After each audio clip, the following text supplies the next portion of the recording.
High সবাইকে, আমি পিঙ্কি সরকার।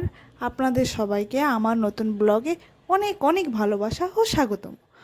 আজ আমি আপনাদের নিয়ে এসেছি কেরালার তিরুবনন্তপুরমের কাছে অবস্থিত সুন্দর চাঙ্গাল মন্দিরে। মন্দিরের শান্ত পরিবেশ আর চারপাশে প্রাকৃতিক সৌন্দর্য সত্যি মনটা ছুঁয়ে যাওয়ার মতো। এবার চলুন আমার সঙ্গে মন্দিরের ভিতরে যাই।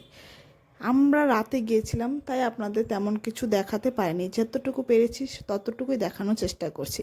মন্দিরের পরিবেশ এতটাই সুন্দর, আর চোখে পড়বে সুন্দর স্থাপত্য, পবিত্র পরিবেশ এবং ভক্তদের কাছে এই স্থানটি বিশেষভাবে গুরুত্বপূর্ণ।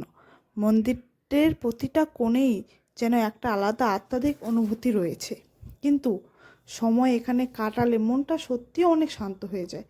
আজকে এই সুন্দর জায়গাটা আপনাদের সঙ্গে ভাগ করে নিতে পেরে আমার খুবই আনন্দিত লাগছে। আশা করি আমার এই ছোট্ট ব্লগটি আপনাদেরও ভালো লাগবে। ভালো লাগলে ভিডিওতে একটি লাইক করবেন, কমেন্ট করে জানাবেন কেমন লেগেছে, এবং আপনার এই চ্যানেলটি সাবস্ক্রাইব করতে একদম ভুলবেন না। আবার দেখা হবে নতুন কোনো সুন্দর জায়গা আর নতুন গল্প নিয়ে। ততক্ষণ পর্যন্ত সবাই ভালো থাকবেন, সুস্থ থাকবেন এবং আমার চ্যানেলকে সাপোর্ট করে যাবেন। চলুন, টাটা, বাই বাই, ধন্যবাদ সবাইকে।